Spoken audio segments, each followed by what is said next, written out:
ज्ञात सर्वोच्च व्यक्ति आराम करने के इच्छुक हो गए।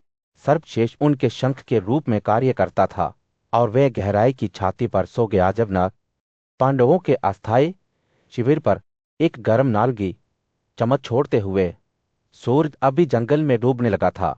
अपने पूर्वजों के संघर्षों की कहानी सुन रहे युवा राजकुमार जन्मेजय ने युधिष्ठिर की ओर एक जिज्ञासु भाव से देखा। मुझे बताइए प्रिय भाई, उन्होंने कहा, द्रौपदी के अपमान के परिणामस्वरूप इतने दुख का सामना करने के बाद हमने क्या किया? युधिष्ठिर ने जवाब देने से पहले एक गहरी सांस ली। वह दूर की ओर देख रहा था। उसकी आंखों पर बादलों की बौछार हो रही थी। जैसे ही यादें वापस लौट रही थीं, जयद्रथ को हराने और केशव को बचाने के बाद युधिष्ठिर ने देश के सबसे बुद्धिमानशियों में से एक मार्कंडेय के बगल में अपनी सीट ले ली थी। पांडव राजा का मन अभी भी उन घटनाओं से परेशान था जो घटित हुई थी। द्रौपदी के दुर्भाग्य पर शोक व्यक्त करने वाले तपस्वियों के समूह में युधिष्ठिर ने मार्कंडेय को दुख और भ्रम के मिश्रण के साथ संबोधित किया। हे पूज्य श्री, उन्होंने कहा, सभी देवताओं और ऋषियों में आप अतीत और भविष्य दोनों की गहरी समझ के लिए जाने जाते हैं। मुझे संदेह है कि मैं आपके साथ सदा करना चाहूंगा। वह रुक गया। आगे बढ़ने से पहले अपने विचार एकत्र करते हुए मार्कंडेय जी, यह महिला द्रुपद की बेटी है जो हमारे पूर्वजों के यज्ञ की पवित्र अग्नि से पैदा हुई है। उसने अपने जीवन में पाप या बुराई के स्पर्श को कभी नहीं जाना है और फिर भी उसे उस दुष्ट राजा जयद्रथ ने जबरदस्ती पकड़ लिया। मेरा मन ये समझने के लिए संघर्ष कर रहा है कि इतने गुणी और वफादार व्यक्ति पर ऐसा दुर्भाग्य कैसे हो सकता है। ऐसा लगता है जैसे समय हमारे खिलाफ है और मानव भाग्य हमारे नियंत्रण से बाहर है। युधिष्ठिर की आवाज भावनाओं से कांप रही थी। मार्कंडेय ध्यान से सुन रहा था। उसकी आंखें करुणा से भरी हुई थीं। वह धीरे धीरे सिर हिला रहा था, जैसे कि पांडव राजा को आगे बढ़ने के लिए प्रोत्साहित कर रहा हो। युधिष्ठिर के शब्द एक नदी की तरह बह रहे थे, हवा को लालसा और निराशा की भावना से भर रहे थे। हमने उसे बचा लिया है जयद्रथ की सेनाओं को मारने के बाद, लेकिन उस अपमान की शर्म अभी भी एक दाग की तरह हमारे साथ चिपकी हुई है। निर्वासन में हमारा जीवन निरंतर कठिनाई में से एक है। हम शिकार करके जीते हैं, लेकिन हमारा भोजन भी जीवन लेने की कीमत पर आता है और यह सब पीड़ा हमारे रिश्तेदारों के विश्वासघात के कारण है। जंगल चुप था, मानो मार्कंडेय की प्रतिक्रिया की प्रतीक्षा में अपनी सांस रोक रहा हो। की आंखें युधिष्ठिर की ओर बंद हो गई और एक पल के लिए ऐसा लगा जैसे समय रुक गया है। फिर एक कोमल मुस्कान के साथ मार्कंडेय ने कहा, राजकुमार युधिष्ठिर, आपके शब्द एक ऐसे राजा के हैं जो धर्म के मार्ग पर चले हैं। आपका दुख वास्तविक है, लेकिन चीजों के प्राकृतिक क्रम में आपका विश्वास भी। याद रखें कि अंधेरे में भी समय की गहराई में महान ज्ञान के शिव मार्कंडेय भरत वंश के राजकुमार युधिष्ठिर के साथ बैठे राजकुमार की आंखें जिज्ञासा से चमक उठी जब उन्होंने मार्कंडेय से महान राजा काम की कहानी सुनाने के लिए कहा, जो कभी अकल्पनीय कष्ट झेल चुके थे। मार्कंडेय ने अपनी कहानी की शुरुआत राक्षसों के शक्तिशाली राजा रावण के बारे में बात करते हुए की, जिसका दुष्ट हृदय क्षण और द्वेष से भस्म हो गया था। चालाक और क्रूर शक्ति के साथ रावण ने राम की तेजस्वी पत्नी सीता को जंगल में उसकी शरण से छीन लिया था, लेकिन राम एक शक्तिशाली बंदर राजा सुग्रीव की सहायता से तब तक आराम नहीं करेंगे जब तक कि वह अपनी प्यारी सीता को पुनः प्राप्त नहीं कर लेते। जैसे ही युधिष्ठिर ने ध्यान से सुना, मार्कंडेय ने राम के जीवन की कहानी बोलना जारी रखा। उन्होंने महान राजा दशरथ के बारे में बात की, जो वेदों के अध्ययन के लिए समर्पित थे और धर्म के साथ शासन करते थे। दशरथ के 4 बेटे राम, लक्ष्मण, शत्रुघ्न और भरत अपने ज्ञान और बहादुरी के लिए प्रसिद्ध थे। कौशल्या रानी राम की मां थी, जबकि कैकेयी एक अन्य पत्नी ने शक्तिशाली भरत को जन्म दिया। विदेह के राजा जनक एक न्यायपूर्ण शासक थे, जिन्होंने सीता को अपने हाथों से बनाया था, जो चाहते थे कि वह राम की प्यारी पत्नी बने। मार्कंडेय ने खुलासा किया कि स्वयं निर्माता भगवान तस्त्री ने सीता के अस्तित्व को बनाया था, जिससे उन्हें एक ऐसी चमक मिली जो दुनिया को रोशन करेगी। जैसे जैसे कहानी सामने आई, मार्कंडेय ने रावण के जन्म के बारे में बात की। उसके दादा प्रजापति थे, जो स्वयं के निर्माता थे, जिनके पास महान तपस्वी गुण थे। पुरुषते एक पराक्रमीचे ने वैश्रवण को वाइल्ड किया था, लेकिन उनके बेटे वैश्रवण ने अपने पिता को अपने दादा के साथ शामिल होने के लिए छोड़ दिया था। इस परित्याग से क्रोधित होकर पुलस्त्य ने अपने आप में एक दूसरा आत्म बनाया, जो रावण बन गया। यह व्यक्ति विसरत से पैदा हुआ था और महानता के लिए नियत था। फिर भी एक दुष्ट हृदय से शापित मार्कंडेय ने आगे कहा, वैश्रवण से प्रसन्न होकर दादी ने उन्हें अमरता, सभी धन पर संप्रभुता मुख्य बिंदुओं में से एक की संरक्षकता, ईशाना के साथ दोस्ती और नाल कुबेरा नामक एक पुत्र प्रदान किया। उन्होंने उन्हें अपनी राजधानी के रूप में लंका दी, जो राक्षसों के मेहमानों द्वारा संरक्षित थी, साथ ही पुष्पक नामक एक रथ के साथ, जो सवार की इच्छा के अनुसार कहीं भी यात्रा कर सकता था। और रावण को यक्षों और संप्रभुओं पर राजा का ताज पहनाया गया। जैसे ही मार्कंडेय ने बोलना समाप्त किया, युधिष्ठिर की आंखें आश्चर्य से चमक उठीं। उनका मन राम और सीता की महाकाव्य कथा से भर गया। एक ऐसी कहानी जो धर्म की विजय के प्रमाण के रूप में अनंत काल तक गूंजती रहेगी। एक सुदूर अतीत में राक्षसों के राज्य में विश्रव नामक एक महर्षि रहते थे, जो पुरुषते के लिए अर्धात्मा थे। उनके पुत्र वैश्रवण या राक्षसों के राजा अपने पिता के प्रति एक महान हृदय और गहरी भक्ति के साथ पैदा हुए थे। हालांकि अपने सर्वोत्तम प्रयासों के बावजूद वे अक्सर अपने पिता के स्वभाव के विपरीत पाए जाते थे। एक दिन क्रोधित होकर विश्रव ने अपना क्रोध वैश्रवण की ओर मोड़ दिया, जिससे वह बहुत दुखी हो गया। लेकिन अपने पिता को खुश करने के लिए दृढ़ संकल्पित होने के कारण कुबेरा ने 3 सुंदर राक्षस महिलाओं पुष्पोत्तक काका और मालिनी को उसी की जरूरतों को पूरा करने के लिए भेजकर सुधार करने की कोशिश की। ये महिलाएं संगीत, नृत्य और कविता में कुशल थीं, और उन्होंने एक दूसरे के साथ मिलकर विश्रव का अनुग्रह प्राप्त करने के लिए प्रतिस्पर्धा की। उनके प्रयास सफल हुए और विश्रव उनसे प्रसन्न हुए, और उनमें से प्रत्येक को उनकी इच्छाओं के अनुसार एक वरदान दिया। पुष्पोक्त ने 2 बेटों कुंभकर्ण और 10 सिर वाले रावण को जन्म दिया, जो बड़े होकर अपनी शक्ति और पराक्रम के लिए प्रसिद्ध हुए। मालिनी का एक बेटा था, जिसका नाम विभीषण था, जो अपनी धर्मनिष्ठा और ज्ञान के लिए जाना जाता था। और राका ने तो जुड़वा बच्चों खा और शूर्पणखा को जन्म दिया। जैसे जैसे वे शक्ति और सामर्थ्य में बढ़ते गए, राक्षस भाइयों को वैश्रवण के प्रति ईर्ष्या होने लगी, जो धन और परिचारकों के साथ भव्यता से रहते थे। उन्होंने सृष्टि के भगवान ब्रह्मा को खुश करने के लिए कठोर तपस्या करने का फैसला किया। रावण 1000 साल तक एक पैर पर खड़ा रहा, अकेले हवा से अपने जीवन का समर्थन करते हुए 5 पवित्र अग्नि से घेरा हुआ और ध्यान में लीन रहा। कुंभकर्ण उल्टा लटक गया, सीमित आहार के साथ तपस्या का अभ्यास कर रहा था।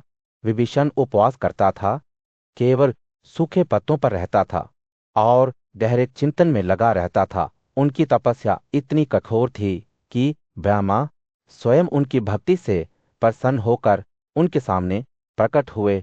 उन्होंने उनमें से प्रत्येक को वरदान दिया, लेकिन रावण को चेतावनी दी कि वह मनुष्यों के हाथों कभी हार का अनुभव नहीं करेगा।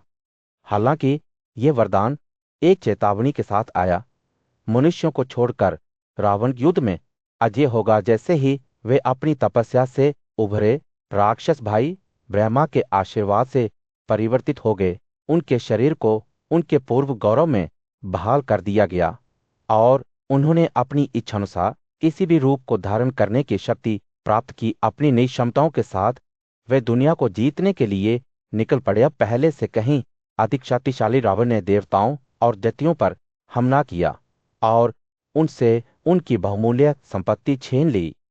सभी प्राणी उससे डरते थे, जिससे उसका नाम रावण पड़ा। लेकिन उसके भाई विभीषण ने एक अलग रास्ता अपनाया और धर्म के पुण्य मार्ग पर चलना चुना और अपने पिता का सम्मान प्राप्त किया। अंत में यह सिर्फ आर नहीं था। प्राचीन काल में जब दिव्य क्षेत्र के देवी देवता शक्तिशाली रावण से सुरक्षा पाने के लिए एकत्र हुए थे, एक 10 सिर वाला राक्षस जो ब्रह्मा के वरदान के कारण शक्तिशाली हो गया था, ब्रह्मर्षि सिद्ध और देवर्षि अग्नि को अपने प्रवक्ता के रूप में लेकर मदद के लिए ब्रह्मा के पास गए। प्यारा अग्नि ने ब्रह्मा से विनती की, रावण की शक्ति पृथ्वी के प्राणियों पर भारी है, वो युद्ध में देवताओं या असुरों से नहीं मारा जा सकता है। हमारी रक्षा करें, क्योंकि हमें उसके अत्याचार से बचाने वाला कोई और नहीं है। वह ब्रह्मा ने उनकी प्रार्थना सुनी और गंभीरता से सिर हिलाया। अग्नि, मैंने पहले ही रावण का भाग्य निर्धारित कर दिया है। उसने कहा, विष्णु संरक्षण के महान देवता अपने पतन के लिए पृथ्वी पर अवतार लिए गए हैं और उनके साथ कई शक्तिशाली सहयोगी आएंगे। शक्कर और अन्य देवताओं के पुत्र जो बंदरों और भालू के रूप में पृथ्वी पर पैदा हुए थे। फिर दादी ब्रह्मा ने देवताओं के राजा इंद्र की ओर रुख किया और उन्हें पृथ्वी पर एक नया रूप लेने के लिए कहा। मनुष्यों के बीच जानने इंद्र, उन्होंने कहा, और महान शक्ति और किसी भी रूप को धारण करने की क्षमता के साथ वीर पुत्रों को जन्म दे। वे रावण के खिलाफ युद्ध में विष्णु के सहयोगी होंगे। देवी देवता इस भव्य योजना में अपनी भूमिका के बारे में चर्चा करने के लिए जल्दी से इकट्ठा हुए।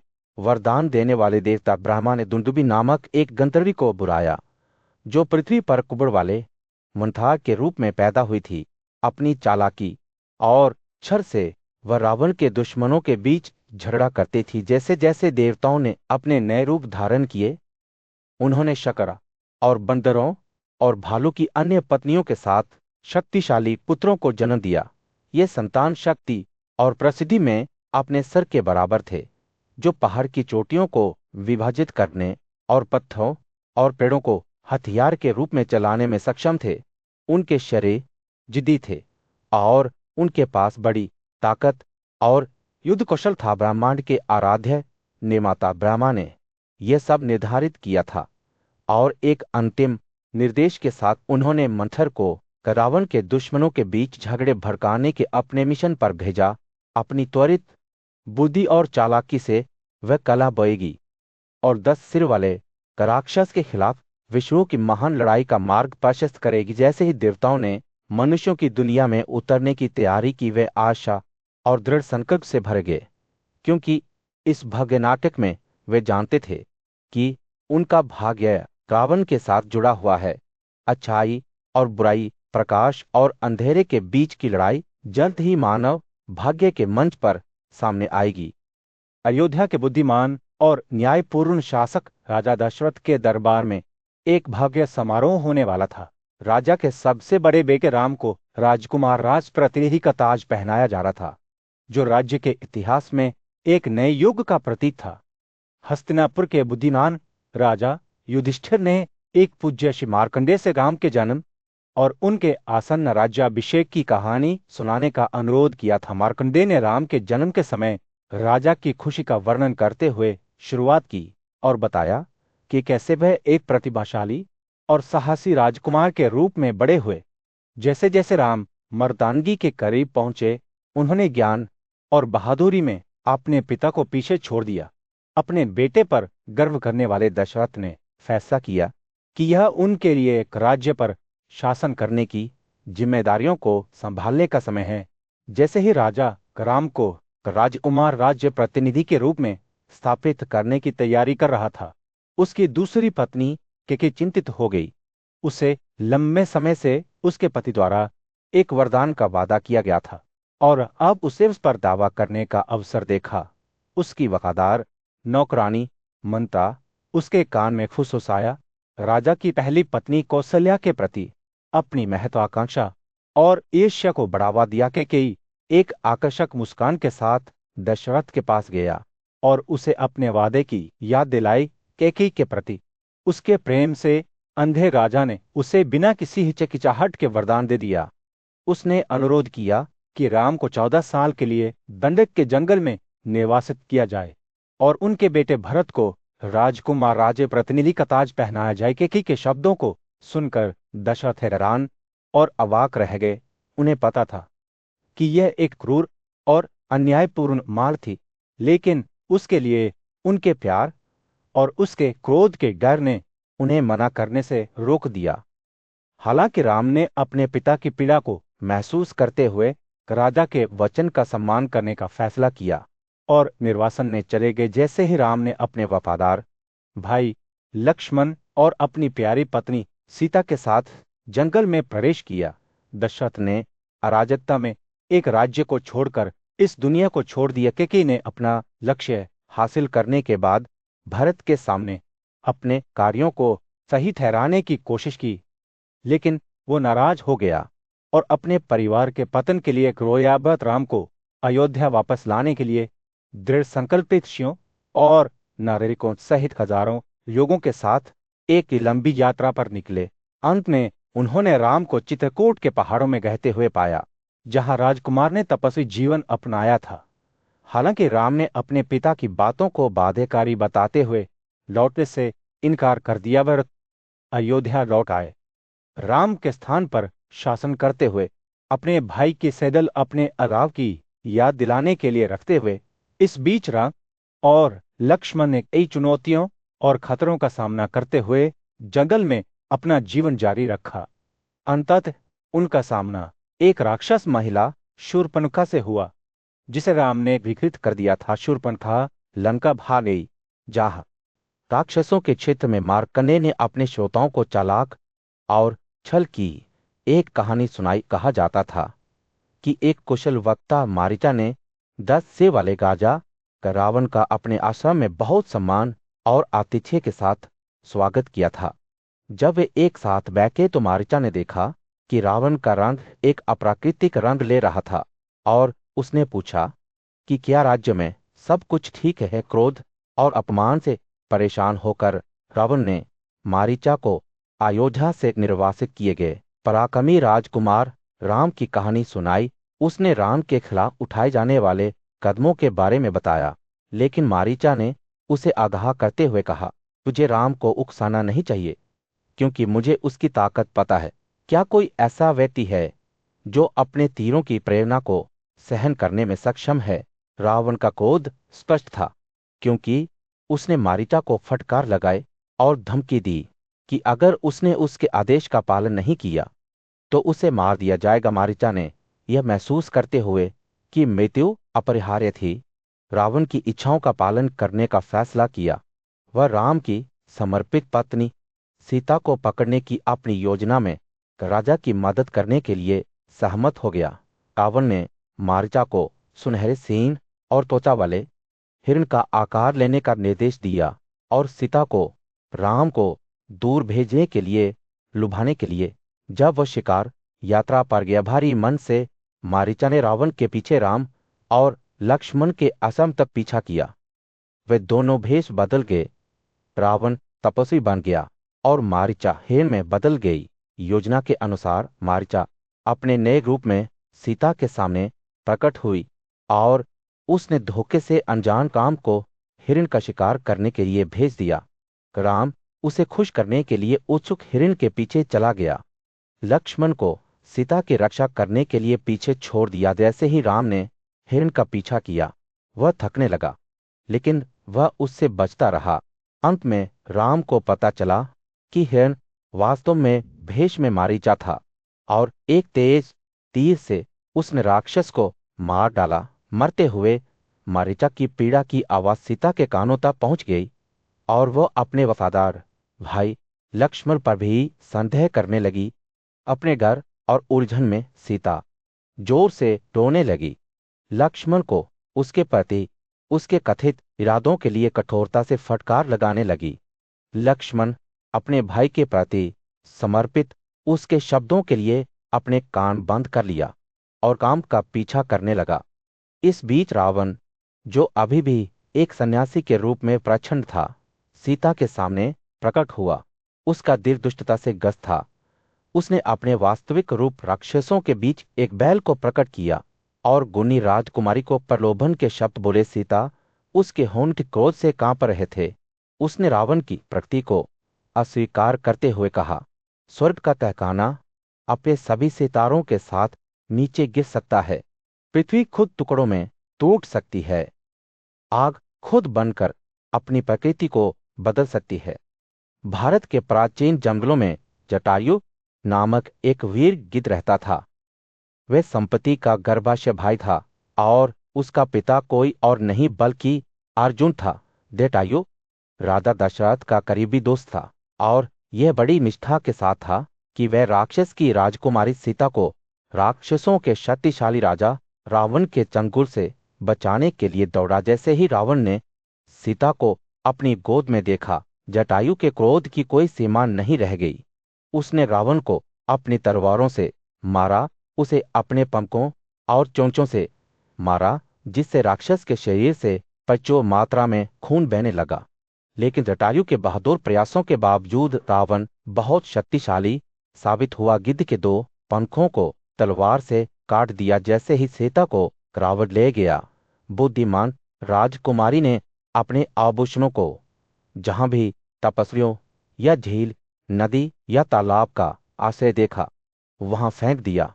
यहां तक कि उसने अपने महंगे कपड़ों का एक टुकड़ा हवा में लहराते हुए एक पहाड़ के ऊपर 5 प्रमुख बंदरों को भेज दिया।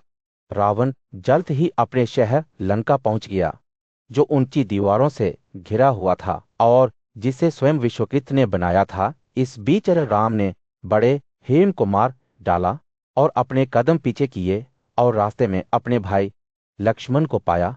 लेकिन यह सुनकर कि सीता का अपहरण कर लिया गया है, राम का दिल पीड़ा से भर गया। वह जल्दी से शरण की ओर भागा। केवल एक गिद्ध को मृत्यु की पीड़ा में पड़ा हुआ पाया।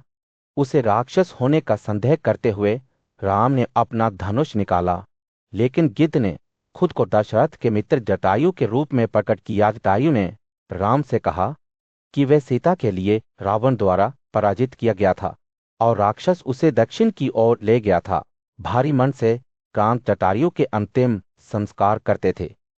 फिर अपने भाई लक्ष्मण के साथ राम ने राजकुमारी के अपहरण पर दुख से भरे दंडक जंगल के माध्यम से दक्षिण का रास्ता अपनाया। जैसे जैसे वे आगे बढ़ रहे थे, उन्हें एक सिंहीन राक्षस मिला जो बादलों की तरह काला और पहाड़ की तरह विशाल था। उस प्राणी ने लक्ष्मण का हाथ पकड़ लिया, जिससे वह पूरी तरह से भ्रमित और असहाय हो गया।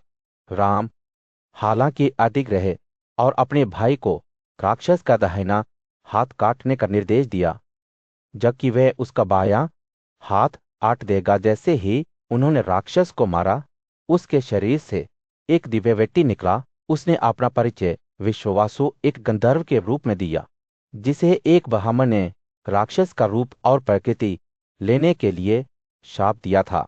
विश्वासु ने खुलासा किया कि सीता वास्तव में रावण के चंगुल में थी, लेकिन राम को बंदर राजा वली के भाई सुग्रीव की मदद लेने की सलाह दी। रावण द्वारा सीता के अपहरण पर अपने दुख के बीच राजकुमार राम को पंपा की शांत झील में सांत्वना मिली। अमल के फूलों के बीच से हल्की हवा बह रही थी और जैसे ही वह उनकी मीठी सुगंध में सांस ले रहा था, उसकी प्यारी पत्नी की यादें उसके दिमाग में भर गई। उसके विचार अराव के दर्द से भस्म हो गए और उसने विलाप के साथ अपनी भावनाओं को व्यक्त किया। तभी राम के निष्ठावान भाई लक्ष्मण उनके पास सांत्वना भरे शब्दों के साथ आ रहे। लक्ष्मण ने कहा, हे भगवान, आप दुख को उस बीमारी की तरह अपने ऊपर हावी न होने दें जो बुजुर्गों को पीड़ित करती है।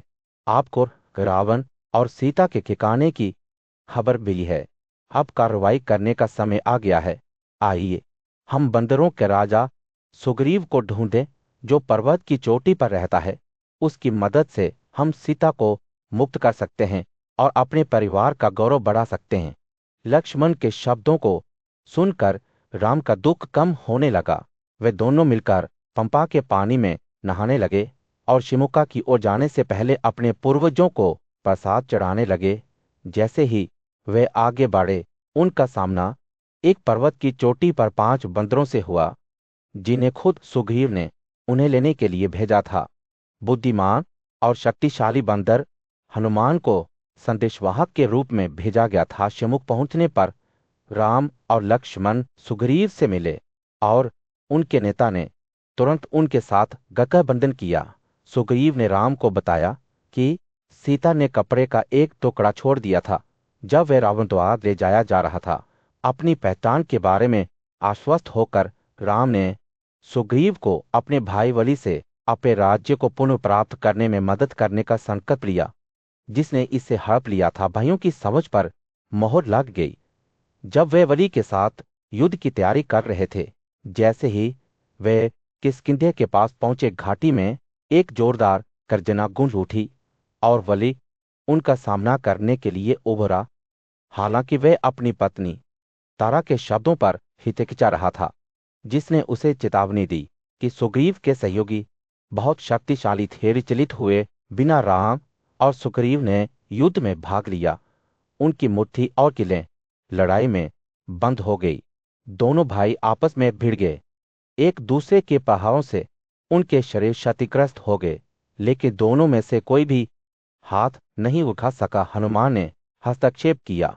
अपनी पहचान का संकेत देने के लिए सुग्रीव की गर्दन पर फूलों की माला पहनाई। राम ने संकेत से सुग्रीव को पहचाना और वली की ओर इशारा करते हुए अपना धनुष खींचा। राम के धनुष का झंझावात गरज की तरह था जो वली के दिल पर प्रहार कर रहा था।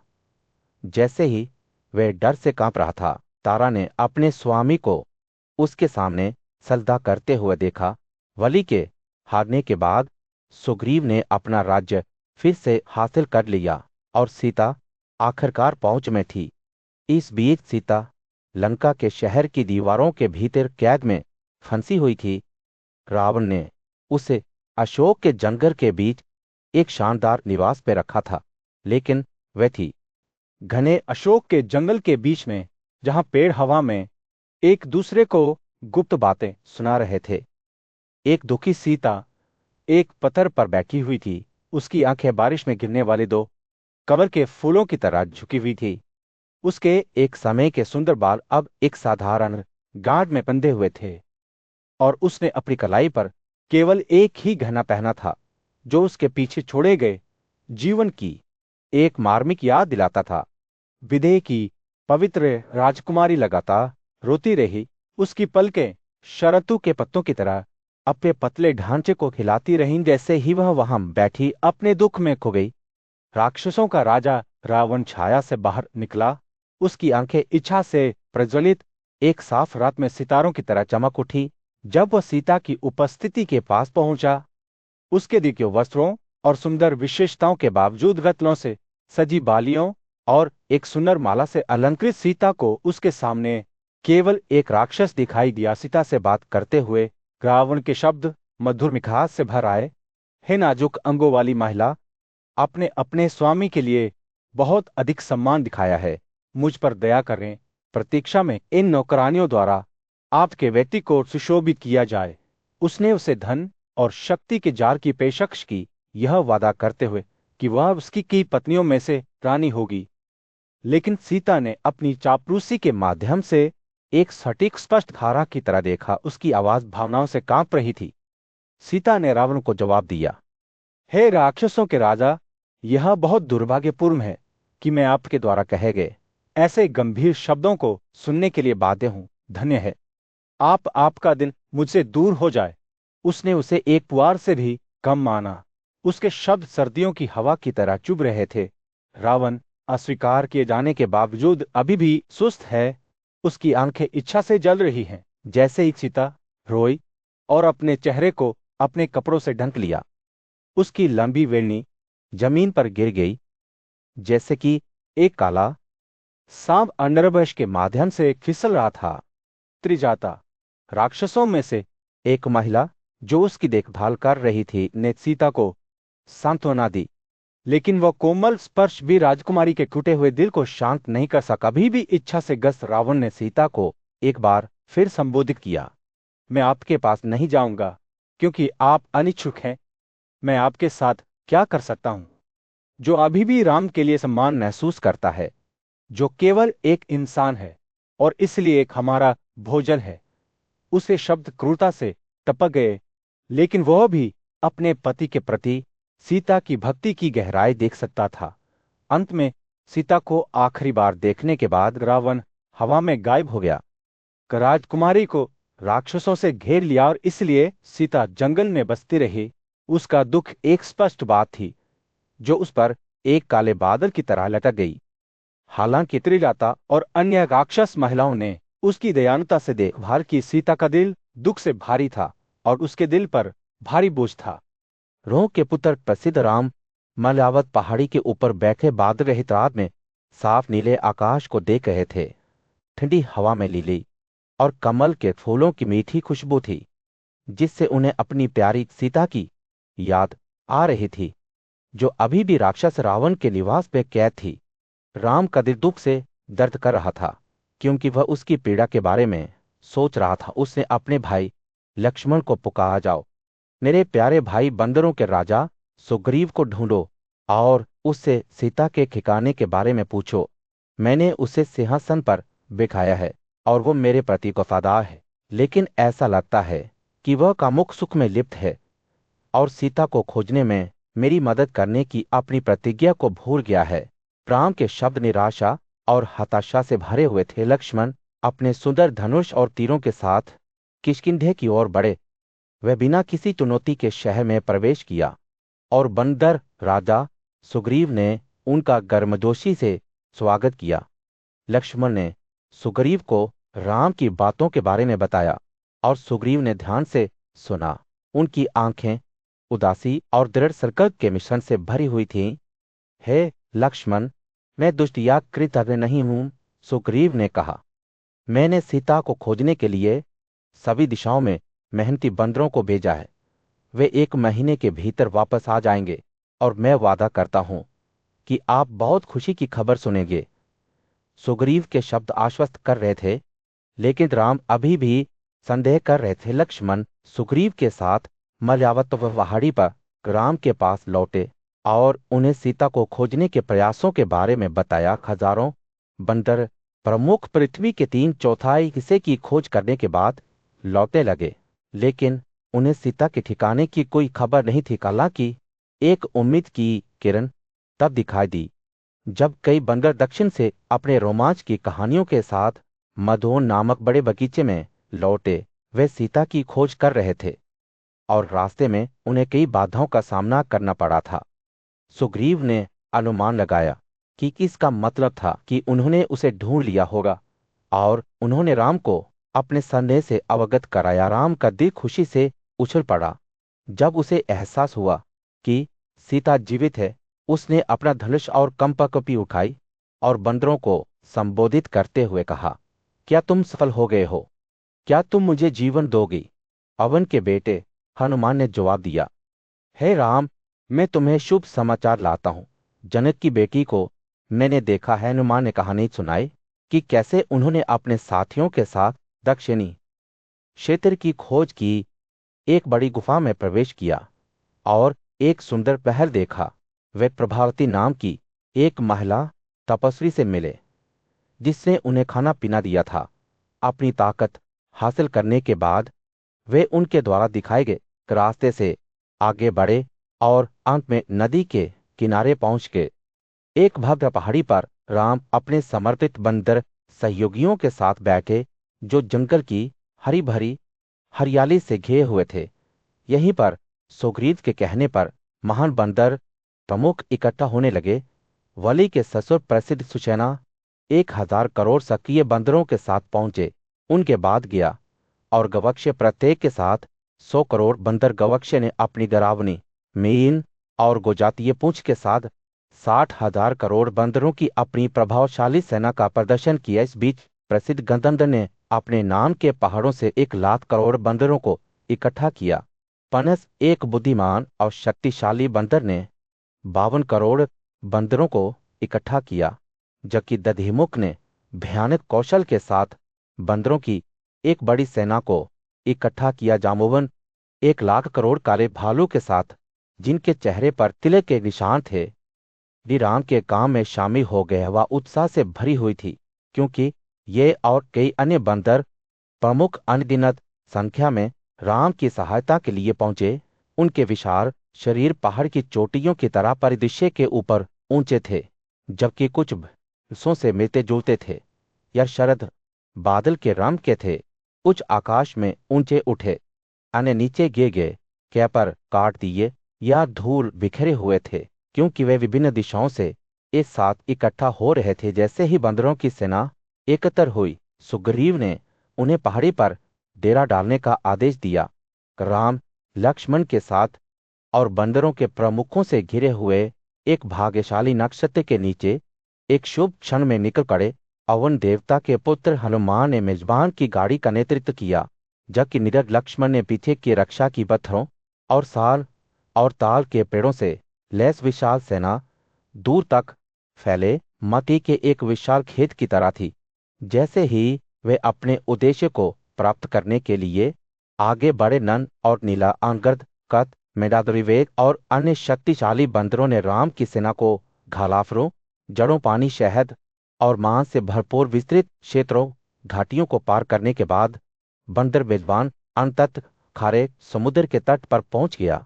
दूसरे महासागर की तरह उनके अनगिनत रंग वहां निवास करते ही फूल गए। राम ने तब सुग्रीव को संबोधित किया, यह सेना बड़ी है, समुद्र को पार करना भी मुश्किल है। समुद्र पार करने के लिए आपको कौन सी चाल पसंद है?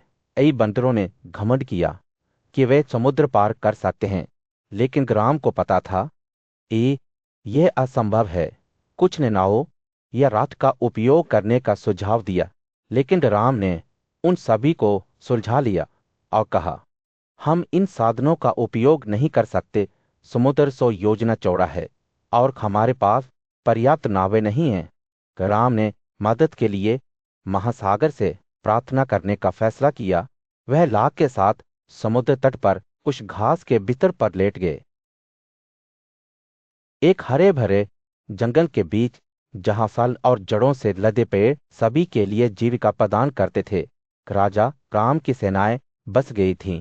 काकुत्स्थ के वंशज अपने सैनिकों की देखभाल करते थे, यह सुनिश्चित करते थे कि वे अच्छी तरह से पोषित और संतुष्ट हों। इस बीच लंका में राजा रावण किसी भी संभावित आक्रमणकारियों के खिलाफ अपने शहर को मजबूत करने में व्यस्त था। उसने पानी से भरी 7 यही खाइयों का निर्माण किया, जो मछलियों, शार्क और मगरमच्छों से भरी हुई थीं। उसके इंजीनियरों ने शहर को नुकसान से बचाने के लिए शक्तिशाली प्राचीर का निर्माण किया, जिसे गोलेरों द्वारा मजबूत किया गया था।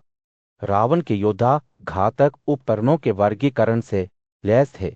जहरीले संपोम, फेसिलस पावर डंडे, अग्निब्रांड तीरों, लेस तलवारों और युद्ध कुल्हाड़ियों से भरे मिट्टी के बर्तन। जैसे ही अंगद, एक बहादुर बंदर योद्धा, लंका के द्वारों में से एक के पास पहुंचा, उसे राक्षसों ने पहचान लिया। अनगिनत दुश्मनों से घिरा होने के बावजूद वह आसानी से शहर में प्रवेश कर गया। उसकी सुंदरता काले बादलों के बीच सूरज की तरह फैल रही थी। अंगद अपने सलाहकारों के बीच रावण से मिला और राम का संदेश दिया, जनक की बेटी सीता को ब्याह करो।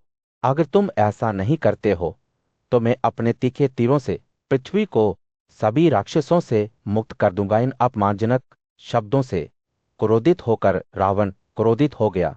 4 कुशल राक्षसों ने अंगद को पकड़ लिया, लेकिन वह महल की छत पर कूद गया और अपने साथियों के बीच सुरक्षित रूप से उतरते हुए नीचे की ओर एक साहसी छलांग लगा दी। बंदर योद्धाओं को राम ने बर्खास्त कर दिया, जिन्होंने तब लंका की सुरक्षा को तोड़ने की योजना बना। लंका की प्राचीर सभी बंदरों के एकजुट हमले से टूट गई। उनकी गति हवा के प्रतिगुण थी। लक्ष्मण, विभीषण और भालू के राजा ने आक्रमण का नेतृत्व किया, शहर के दक्षिणी द्वार को उड़ा दिया। राम के 1 लाख करोड़ कुशल बंदर योद्धाओं के साथ युद्ध में शामिल हो गए, जिनमें से प्रत्येक युवा ऊंटों की तरह लाल रंग के थे। बंदरों के अतक हमले ने एक विशाल धूल का तूफान पैदा कर दिया, जिससे सूरज की चमकीली चकती धुंधली हो गई।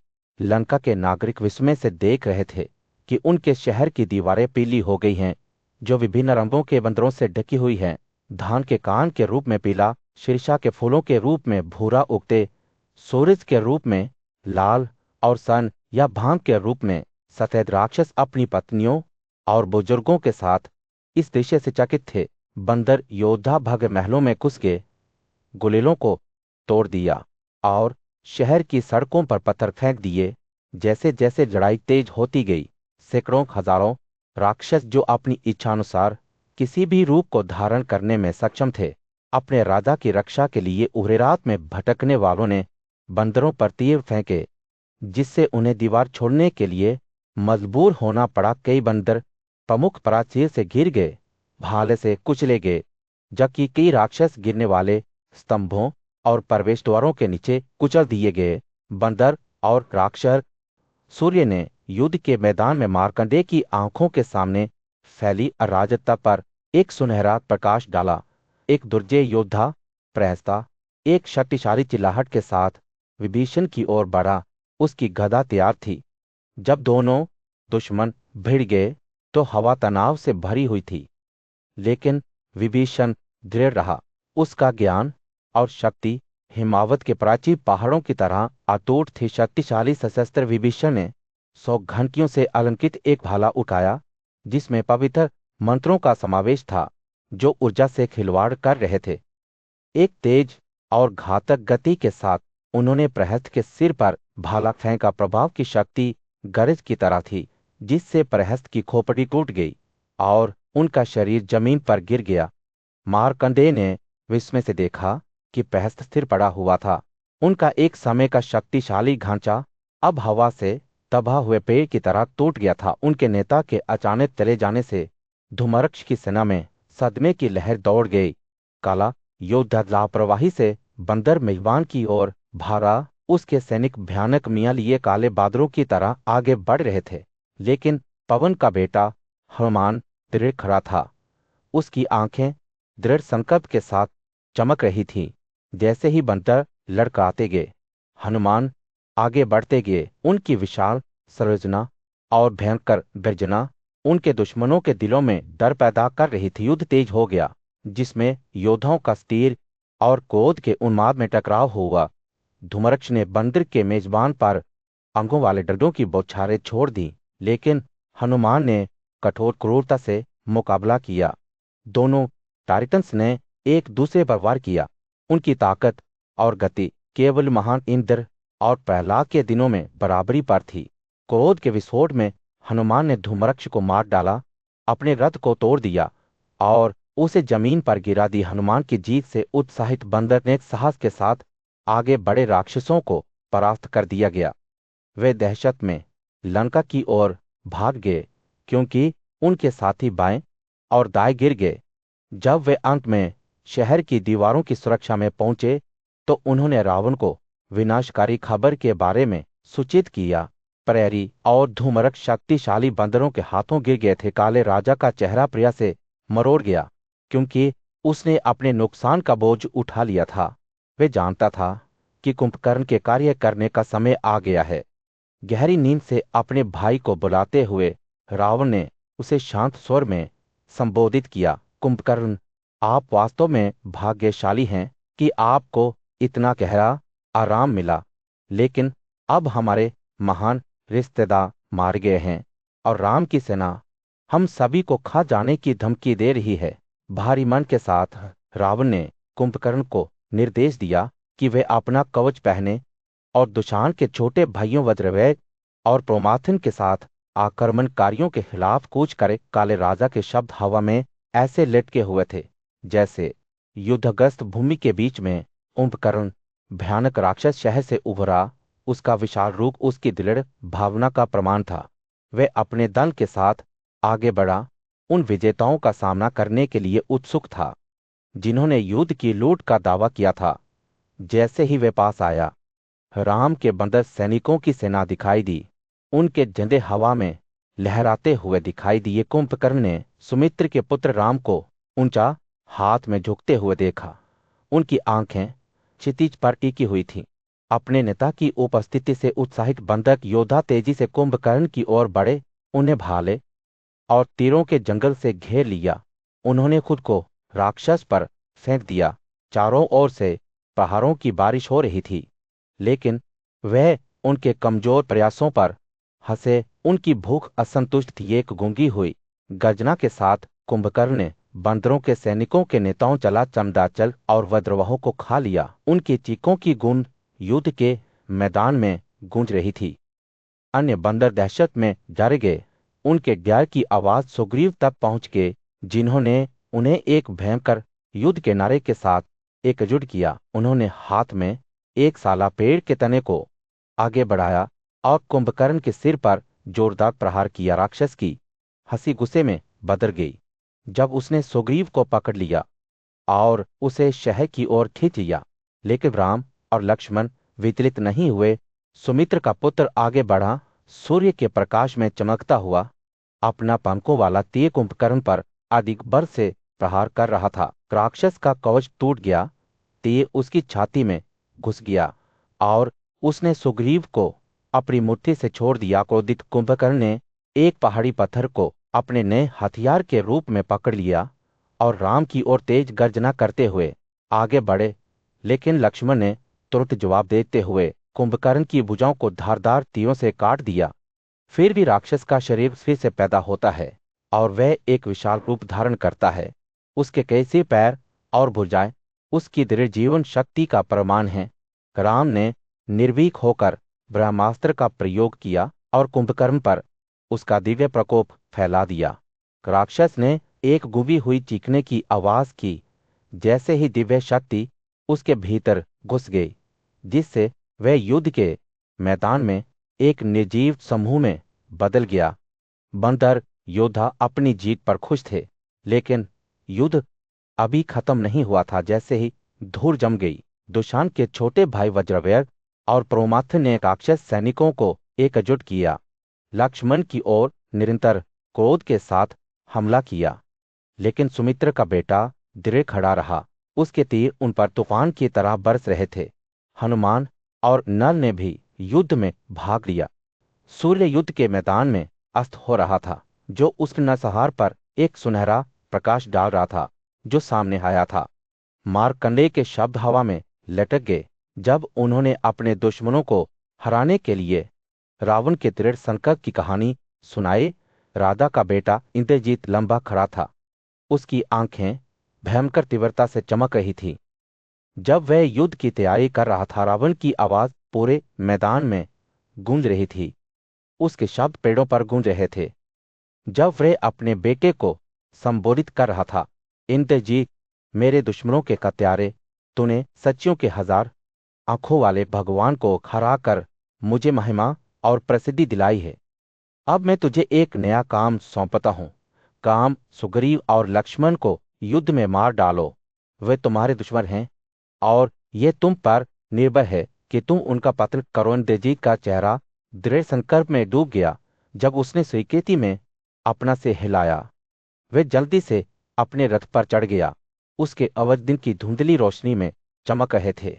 जैसे ही वह युद्ध के मैदान की ओर बढ़ रहा था, उसने जोर से अपने नाम की घोषणा की। लक्ष्मण को एक लड़ाई के लिए चुनौती दी। लक्ष्मण अपने शुभ चेलों और त्या धनुष के साथ इंद्रजीत की ओर दौड़े।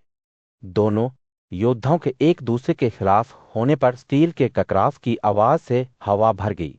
इंद्रजीत ने लक्ष्मण पर भाला फेंका, लेकिन राजकुमार ने अपने तीखे तीरों से उन्हें आसानी से काट दिया। इंद्रजीत ने एक भाला उठाया और वली के बेटे अंगद के सिर पर वार किया, लेकिन लक्ष्मण ने हस्तक्षेप करने के लिए जदी की भाले को टुकड़ों में काट दिया। इससे पहले कि यह कोई नुकसान कर सके, लड़ाई जारी रही। दोनों पक्षों ने एक दूसरे पर वार किया और ना ही दोनों ने अपना हाथ बढ़ाया। जैसे जैसे लड़ाई तेज होती गई, इंद्रजीत का रथ अंगद द्वारा फेंके गए एक शक्तिशाली साग के पेड़ से नष्ट हो गया। रावण का पुत्र अपने दुश्मनों से बचने के लिए अपनी भ्रम की शक्तियों का उपयोग करते हुए दृष्टि से गायब हो गया, लेकिन राम को रोका नहीं जा सका। वह उस स्थान की ओर बढ़ा जहां इंद्रजीत गायब हो गया था और सावधानी से अपने सैनिकों की रक्षा करने लगा। हालांकि इंद्रजीत ने काम और लक्ष्मण पर तीर बरसाना जारी रखा, जो दोनों अब उनके शरीर के हर हिस्से में बिखरे हुए थे। लड़ाई भयंकर थी, जिसमें अदृश्य राक्षस ने उन सभी को मार गिराया जो उनके पास आने की हिम्मत करते थे। लेकिन जैसे ही उन्होंने अपने तीर चलाए, इंद्रजीत की भरम की शक्तियां कम होने लगीं। बंदरों ने अपने सहयोगियों की रक्षा करने के लिए दृढ़ संकल्प किया। आगे बढ़ते हुए बड़े पैमाने पर पत्थरों से लैस हो गए। वे आकाश में घुसे उस अदृश्य योद्धा की तलाश में जो उन पर लगातार अपने तीर बरसाता रहा। लेकिन इंद्रजीत अथक था और वे बंदरों और राम के भाइयों दोनों को अपने शास्त्र से पीड़ित करता रहा। जैसे जैसे युद्ध छिड़ता गया, वीर भाई राम और लक्ष्मण जमीन पर गिर पड़े। उनके शरीर सभी में घुस गए। जैसे ही सूर्य युद्ध के मैदान में गिरा, मार्कंडेय ने एक दिल दहला देने वाला दृश्य देखा। दो भाई राम और लक्ष्मण जमीन पर गिर पड़े थे। उनके शरीर सैकड़ों तीरों से छिद्रित थे।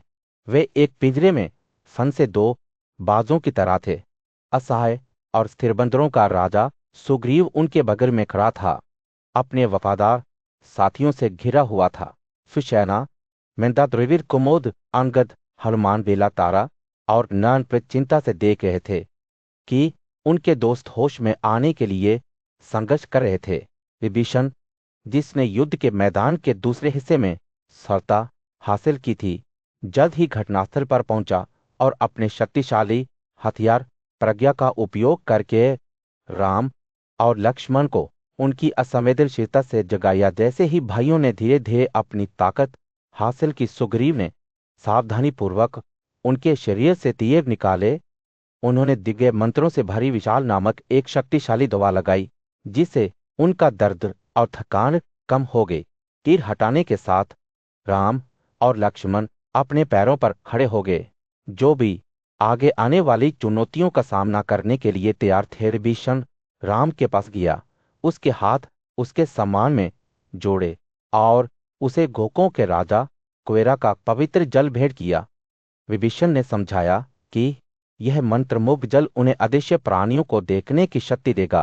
राम और लक्ष्मण ने सुग्रीव, जम्बुवन, हनुमान, अंगद, मेघनाद, नीला और कई अन्य बंदरों के साथ इस पवित्र जल से अपनी आंखें लहराईं। जैसे ही उन्होंने ऐसा किया, एक उल्लेखनीय परिवर्तन हुआ। उनकी आंखें उन चीजों को देखने में सक्षम हो गई जो पहले उनके लिए अदृश्य थीं। मंत्रमुग्ध पानी की शक्ति पूरी हो गई थी। इस बीच रावण का पुत्र इंद्रजीत लड़ाई जारी रखने के लिए उत्सुक होकर युद्ध के मैदान में लौट आया। उसने अपने पिता को अपनी सफलता के बारे में सूचित किया और फिर खुद को अपनी सेना में सबसे आगे रखते हुए युद्ध में फिर से शामिल हो गया। विभीषण ने लक्ष्मण को इंद्रजीत की ओर निर्देशित किया, जो अब युद्ध के लिए उत्सुक था। दोनों योद्धा एक शानदार द्वंद्व युद्ध में भिड़ गए। उनके तीर तेजी से उड़ रहे थे और वे एक दूसरे पर वार कर रहे थे। हवा स्टील की टक्कर की आवाज और पसीने और खून की खुशबू से भर गई थी। इंद्रजीत ने लक्ष्मण के शरीर को तीरों से छेदा, जो उसके शरीर में घुसते दिख रहे थे। लेकिन सुमित्र के बेटे ने अग्नि में तीरों से जवाबी कार्रवाई की। इंद्रजीत को गुस्से से मारा। युद्ध जारी रहा। दोनों योद्धाओं ने एक दूसरे पर वार किया और दोनों में से कोई भी आगे नहीं बढ़ा। हालांकि लक्ष्मण ने जल्द ही अपने विरोधी को हराने के लिए आग की शक्ति और चमक से भरे 3 पंखों वाले तीरों का उपयोग करके लाभ प्राप्त किया। एक तीर से उन्होंने इंद्रजीत की भुजा को उनके शरीर से अलग कर दिया। दूसरे से उन्होंने अपनी दूसरी भुजा को जमीन पर गिरा दिया और तीसरे के साथ सूर्य युद्ध के मैदान में अस्त हो रहा था। उसके सामने फैली अराजकता पर एक सुनहरा प्रकाश डाल रहा था। मार्कंडेय ने देखा कि रावण उसका 10 गर्दन वाला रूप क्रोध और निराशा को फैला रहा था। सोने और रत्नों से अलंकृत अपने रथ पर चढ़ रहा था। राक्षस राजा की आंखें एक भयंकर दृढ़ संकल्प से चमक रही थी। जब वह राम के खिलाफ भयानक योद्धाओं की अपनी सेना का नेतृत्व कर रहा था, उनकी चड्डी शक्तिशाली पेड़ों की तरह झूम रही थी। बंदरों के प्रमुख मेढा नीला, नाला, अमदा, हनुमान और जम्बुवन ने रावण को घेर लिया और तैयार उनकी सेना। जैसे ही वे भिड़ गए, युद्ध छिड़ गया। बंदरों ने अपनी शक्तिशाली चड्डी का उपयोग करके पेड़ों को उखाड़ फेंका और उन्हें राक्षसों पर गिरा दिया। लेकिन रावण इतनी आसानी से हारने वाला नहीं था। उसने अपनी भ्रम की शक्तियों को बुलाया और अपने शरीर से सैकड़ों और हजारों राक्षसों को दांतों से लैस किया। राम हालांकि युद्ध की कला के लिए कोई अजनबी नहीं थे। एक दिव्य हथियार से उन्होंने भ्रम को मार डाला, उन्हें जमीन पर गिरा दिया। रावण ने फिर से कोशिश की, ऐसे योद्धा पैदा किए जो राम और लक्ष्मण से मिलते जुलते थे, लेकिन भाइयों को मूर्ख नहीं बनाया गया। वे आगे बढ़े, उनके धनुष राक्षस को काटते हुए गाते हुए इंद्र की सारथी मंत्री सूर्य की तरह चमकते काले घोड़ों के साथ एक शानदार कार चलाते हुए दृश्य पर दिखाई दी। उसने राम को इस दिव्य वाहन का उपयोग करने की पेशकश की, ये वादा करते हुए कि यह उसे रावण पर जीत दिलाएगा। लेकिन राम को संदेह था, यह सोचकर कि यह राक्षस राजा द्वारा गढ़ा गया एक और भ्रम हो सकता है। विभीषण ने हस्तक्षेप किया और राम को आश्वासन दिया कि मतली की बातें सच हैं और रथ स्वयं इंद्र का है। आश्वस्त होकर राम सवार हो गए। उनका दिल दृढ़ संकल्प से भरा हुआ था। जैसे ही वे रावण की ओर बढ़े, आकाश में एक गूंगी हुई गर्जना गूंज रही थी, जैसे कि देवता स्वयं युद्ध की संभावना से खुश थे। तीर और आग के उन्माद में दोनों दुश्मनों का टकराव हुआ। उनकी हरकतें बिजली के तेज थीं और वे एक दूसरे पर वार कर रहे थे। रावण ने एक भयानक भाला फेंका जो इंद्र की गड़गड़ाहट का प्रतीक लग रहा था, लेकिन राम ने तुरंत उसे अपने तेज तीरों से काट दिया। राक्षस राजा इस उपलब्धि से चकित रह गए, लेकिन उन्होंने जल्द ही अपना संयम हासिल कर लिया। विचलित हुए बिना रावण ने राम पर तीरों और अनगिनत अन्य हथियारों की बौछार की, जो हमले के खिलाफ दृढ़ता से खड़े रहे। लेकिन जैसे जैसे लड़ाई बढ़ती गई, बंदर लड़खड़ाने लगे। राक्षस राजा के भयम की क्रूरता से उनका साहस हिल गया। राम जानते थे कि उन्हें इसे जल्दी खत्म करना है। उन्होंने सोने के पंखों और सुंदर आंखों वाला एक तीर निकाला जिसमें ब्रह्मास्त्र मंत्र लगा हुआ था। जैसे ही उन्होंने इसे अपने धनुष पर लगाया, स्वर्ग में देवताओं की ओर से एक सामूहिक हाँफ उठी। रावण पर महान विजय के बाद राक्षसों के दुष्ट राजा राम महान नायक अपने वफादार दोस्तों के साथ विजयी हुए दिव्य प्राणी बुद्धिमानशियों के नेतृत्व में राम को सम्मान देने के लिए एकत्र हुए।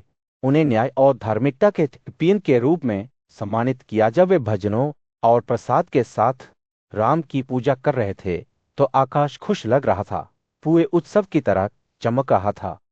10 गर्दन वाले राक्षस रावण के सबसे डरावने लेटिनेग हार गए थे और लंका अब विभीषण के नियंत्रण में था। इस बीच रावण का एक पुराना और बुद्धिमान सलाहकार अविन्ध्य जनक की बेटी सीता के साथ लंका शहर से बाहर निकला, उसके पीछे चल रहा था। बहुत विनम्रता के साथ अविंध्यागाम के पास गया और सीता को उपहार के रूप में प्रस्तुत किया। लेकिन राम अभी भी रावण द्वारा सीता के अपहरण के बारे में संदेह से सावधान उसे स्वीकार करने में संकोच कर रहे थे। सीता शोक और शर्म से अभिभूत होकर राम के चरणों में गिर पड़ी, जैसे कि एक केले के पेड़ की जड़ें टूट रही हों। उसका चमकीला रंग जो कुछ ही क्षण पहले चमक रहा था, अब मंद हो गया, जैसे कि मुंह की सांस से उठते हुए दर्पण में प्रतिबिंबित हो रहा हो। बंदर और लक्ष्मण स्थिर खड़े थे, उनके चेहरे दुख से जमे हुए थे। तभी ब्रह्मांड के निर्माता ब्रह्मा अपने रथ पर इंद्र, अग्निवायु, यम, वरुण और शक्र सहित अन्य देवताओं के साथ प्रकट हुए। उन सभी ने सीता की निर्दोषता की गवाही देते हुए पुष्टि की कि वह किसी भी गलती के लिए दोषी नहीं थी।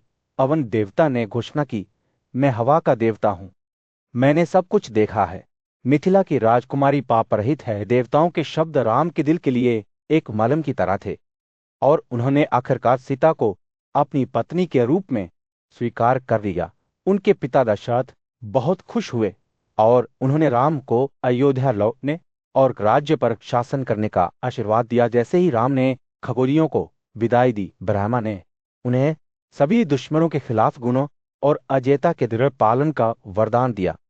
सीता ने अपने वफादार साथी हनुमान को भी एक वरदान दिया, जिसमें कहा गया कि जब तक राम की उपलब्धियों को याद किया जाता है, तब तक उनका जीवन बना रहे। देवताओं के आशीर्वाद और अपने आनंदमय दिलों